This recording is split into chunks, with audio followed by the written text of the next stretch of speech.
Oh, what the heck? Well, let's do this. Let's talk about the Vikings draft. Before we do that, let's talk about the Falcons draft. How they gave Kirk Cousins like $800 billion for like 4 years, and then they go and draft a quarterback in the first round.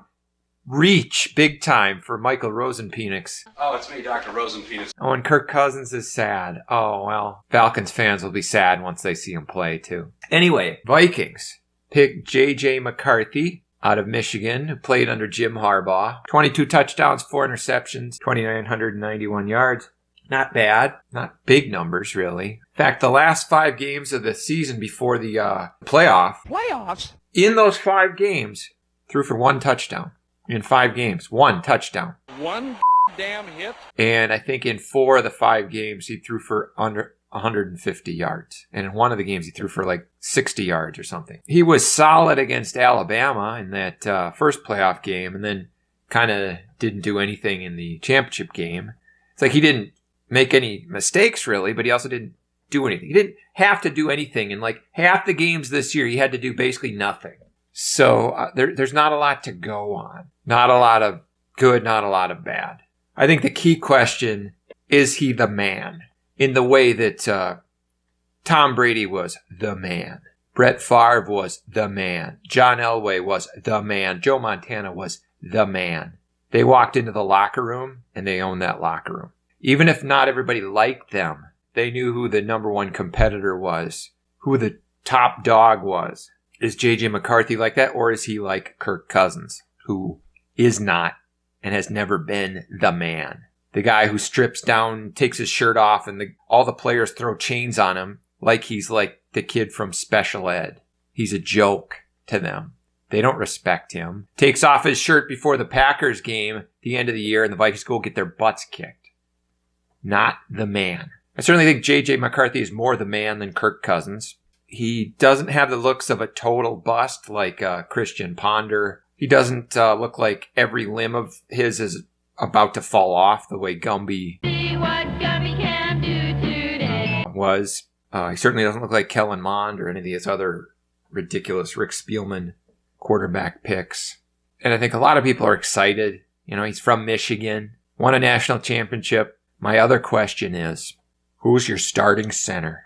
And if it's still that weightless turd, Garrett Bradbury, who's just going to get blasted back at the speed of sound every play. Somehow he gets pushed back after the snap at like faster than free fall speed. Like it's as if he's not even... Mr. McCarthy may have a limit to his upside if you don't fix that old line. Now McCarthy is certainly more mobile than Cousins. He can probably throw on the run, but if he has to run, he's probably going to get hurt. We don't want that. Let's see how it plays out. Nobody knows. Nobody knows if he's going to be good, bad, or indifferent.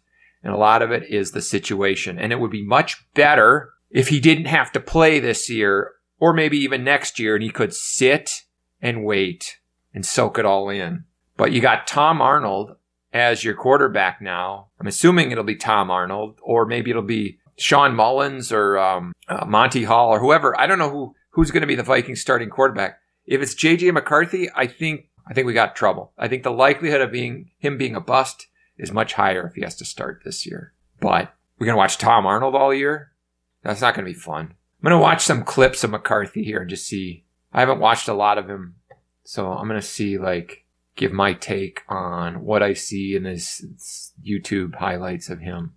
Okay, start it. McCarthy in trouble. Nice. Oh, moving.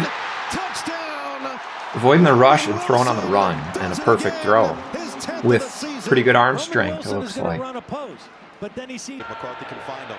Lofts it, sideline. Edwards with a step. He's got it. That was okay. He could have led him more to the inside, so he could have scored a touchdown. So that'll give him a B on that throw. Rolling out, the slowest defensive lineman I've ever seen, and oh, what a throw! Rolling to the left, perfectly thrown. Oh. The first 5 games this year, but he's been the biggest cheerleader for everybody else. All day, Vikings pass rush. Underthrown, nothing special there. I'm only seeing the highlights here, so Obviously, he's going to look pretty good with all these highlights. We got to see how he can move on the run and whether he can kind of fit it in a tight window. That was good, but you're up 23-0 against East Carolina. Not exactly pressure packed. Against Ohio State, what's he do? Oh, look at that tight window. Now that was special there. How does he do? Oh gosh. That impressed me there. That's maybe the most impressive thing I've seen yet. Against the Minnesota, so this means nothing. Well, he's wide open. What a shock against the Gophers. And, well, congratulations. You just took a lead late in the second against Rutgers. Well, Lottie frickin' dog! McCarthy flush, steps up, gonna throw on the run, touchdown! Makes a good decision. He could have run for it, but he last second, just before he crosses the line, he throws a touchdown. I like that. Back to the air again, McCarthy. Had in the stats against East Carolina. If he didn't play East Carolina, he's probably a 5th-round draft pick. Against the Gophers. No pass rush. What a shock. Well, that's actually good coverage for the Gophers. Can't say I'm too impressed by completing a pass against the Gophers, though. You know, I'm seeing plays made against East Carolina, Gophers, Nebraska, Purdue, Michigan State in a down year. These aren't exactly great teams I'm seeing him putting up numbers on here. Heck of a throw there. You know, that's a highlight. Just like a 15-yard pass over the middle is a highlight. I guess there aren't too many to choose from. UNLV, that noted football power. Again, just a kind of a standard out pass. That's a highlight. Running up the score against Nebraska. Again, I feel like the cupboard's bare for highlights here. Now we're tied with Indiana. Throwing to a wide open guy. Okay, that's a highlight. Bowling Green. Just a standard pass. That's a highlight. Not seeing highlights. Many more highlights. These are just kind of completions. A highlight is like a really impressive completion, not just a completion. That's, again, just drop back, throw to the guy over the middle who's pretty open. Oh, against Minnesota here. McCarthy keeps looking for a second rushing. Gee, he outran the Gopher defense outside. That's not impressive at all. In fact, he almost got tackled. That's pathetic. Touchdowns against these bad teams. Got him. So, got a guy killed, so he's got some Josh Dobbs in him. We've kind of run out of highlights. There were a couple highlights early in Minnesota. What's this going to be? Oh, good. Outrun the Gopher defense again. Who cares? Barely ran the guy over. Not impressed at all. Gosh, the Gophers suck. I hate PJ Fleck. I wish he would just punch himself in the face. Well, throw to a completely wide open guy who was next to another completely wide open guy.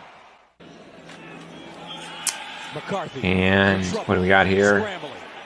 Now that's good. There's a highlight. Against Ohio State. Okay. Okay. Well, I could live with that. And he's running.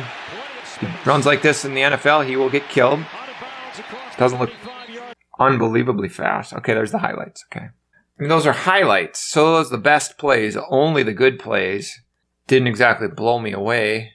But I didn't see things with like, you know, Rosen-Penix who throws like Gumby, which I don't like, or like it looks like he's got a good throwing motion. He's got decent arm strength, good mobility. Throws on the run pretty well, so we'll see what happens. Just don't play him this year. Don't start him this year. How about the other Vikings draft choices?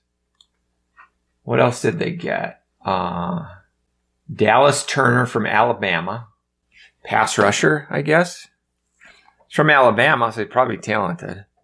I think they need guys on the inside to shore up their run defense, but I guess they needed pass rushers too. They had no pass rush last year. They didn't have any D-line last year.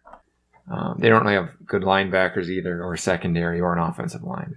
Cornerback Kyrie Jackson, so he'll be the latest bust, I'm sure, out of Oregon. 4th round pick. Offensive tackle Walter Rouse, 6th round pick. So we have no picks in the 2nd and 3rd round. Kicker in the 6th round out of Alabama. Will be better than Greg Joseph, no doubt. So that's good. He's not Greg Joseph, so that's good. When he kicks an extra point, there's a chance he'll make it. 7th round offensive lineman Michael Juergens out of Wake Forest. Don't hold your breath on him. And then 7th round defensive lineman Levi Drake Rodriguez. So he's got 3 names, so he could be a serial killer. Texas A&M University comm. Something. It's not even the real Texas A&M. It's some other subset of that. So I'm not seeing a lot of help here other than our 1st round picks and the kicker, but maybe that's enough. I am sad about Garrett Bradbury being our center still, which it seems like that's going to be the case. A lot of excitement, I think, about JJ McCarthy. My friend Matt, who played at Harvard, talked to him this weekend. He wasn't too excited, too enthused. I think kind of figured that, well, you put anybody on that Michigan team, they probably win a national championship, and it's not far off from the truth. Did he really have to bring his team back the way, say, Tom Brady did when he played at Michigan? He brought his team back a lot, especially his senior year. Late in games, down 2 touchdowns, bring them back, win the game. We'll see if JJ can do that. Is he the man? We will find out. My wife knows I'm not. But if JJ's the man, I can live vicariously through him.